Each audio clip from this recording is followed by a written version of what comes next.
Hi, I'm Paul Friedman, founder of the Marriage Foundation. This topic is the 8 rules of love. And I'm going to approach this. You've been visiting for a while, so you know it's going to be different from everyone else. And that's because we're different.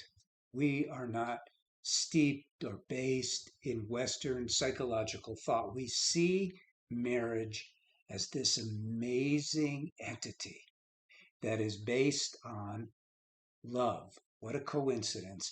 And here we have the topic, the 8 rules of love. I'm going to begin this. This may be a standalone video, and then I'll get into the others. But number one is, what is love? It's so important for us to have a different understanding of love than what is commonly held. We all think love is an emotion, not we, meaning I don't. I know better.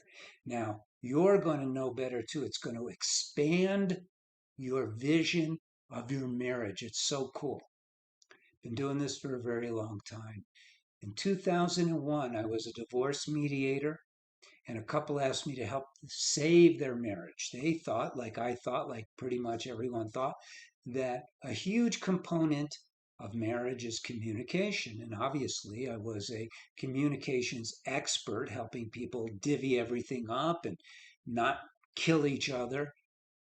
And I dove into marriage and I got a deeper understanding of what marriage is all about. And Western psychology, sorry to say, has no business, zero business, being involved in helping people with their marriages. Now, you might say, well, what about ministers and pastors and rabbis and imams? Well, they're closer to the truth, but when you really understand marriage from its essence, outwardly, it changes everything for you. And the biggest component is love, really is. So I'm going to ask you a question. Let's start by asking a question. And this is rhetorical, but you don't know it's rhetorical because you probably haven't gotten very deep into our teachings yet. But why do you get married? Why do you get married? And your answers are going to be like those of my first clients. For years, as I was developing the systems that we have and the approaches that we have, I met with couples and individuals. And it was a little game of mine. I would ask people, why did you get married? And then I would tell them, and I got $300 a session. I said, I'm going to let you judge whether your answer or answers is better than mine. So we're going to write your answers on the board, and then I'm going to tell you mine. And if your answers are better than mine, you don't have to pay for the session. Wow. And so everyone wanted to pay for the sessions anyway.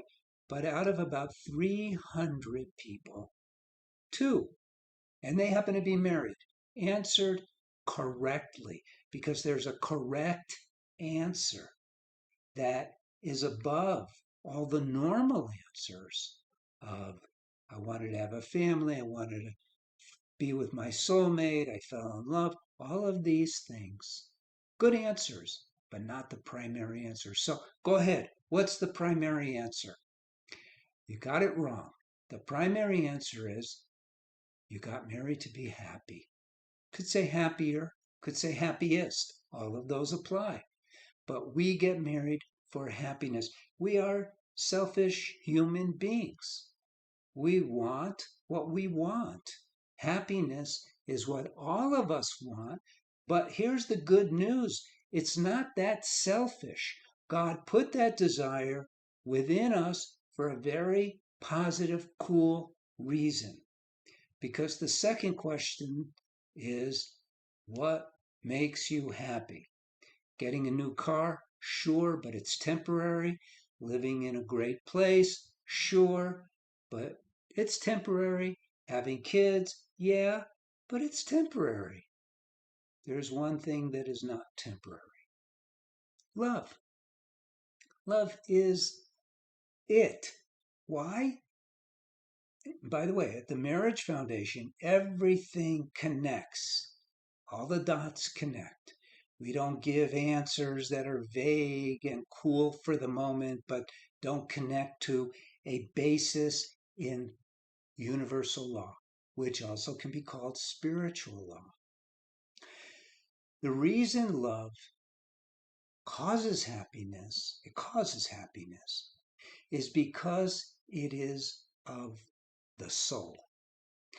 We are not just advanced animals. Sure, our body is an advanced form of a biological, it's actually the epitome of biological creation.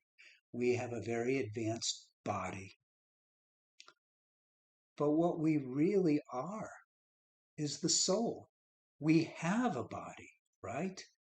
Now, we don't have a soul. We are the soul. This is important. And we have a mind. And unfortunately, what happens to us without proper education, not what's out there, is we don't know. We think things that we hear. We get our education from places like uh, television, sitcoms, movies, books that we read. And if we're deep people, we might read some philosophy. We might read our scripture, whether it's the Bible or the Quran or the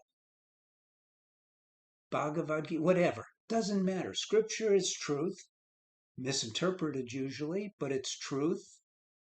But the highest truth is love, is that we are souls created in God's image, and that we crave love not on just a subconscious level, but on the deepest level of who we are. Love is everything.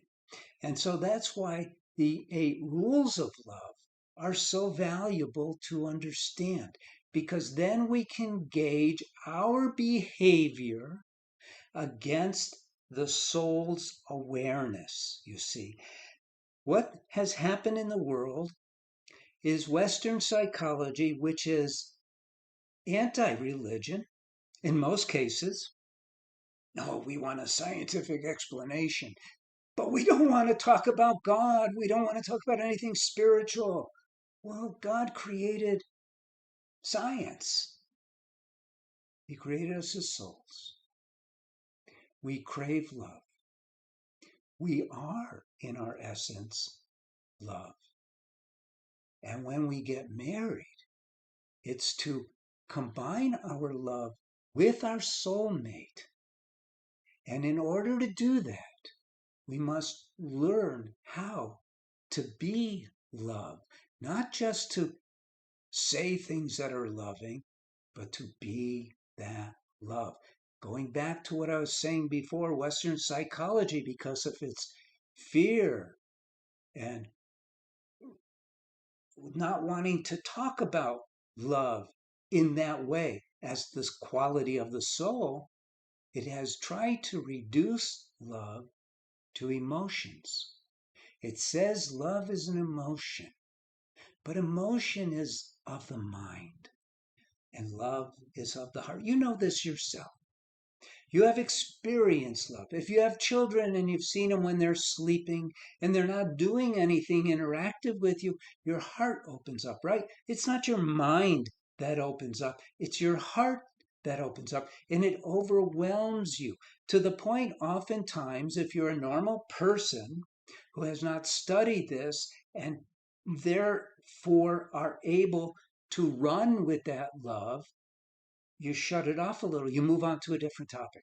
You start thinking about them instead of experiencing that love. But marriage is all about experiencing love. And it comes from here, not up here. And you always know the difference because you can feel it physically. It's tangible. Love is of the heart, not of the mind. That's true love.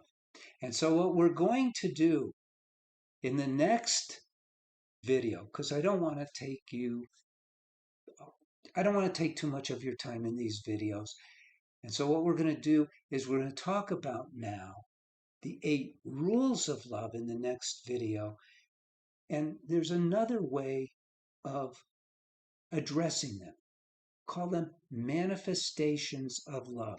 And they're important because if you are not manifesting love from here, if it's from here, you're missing out.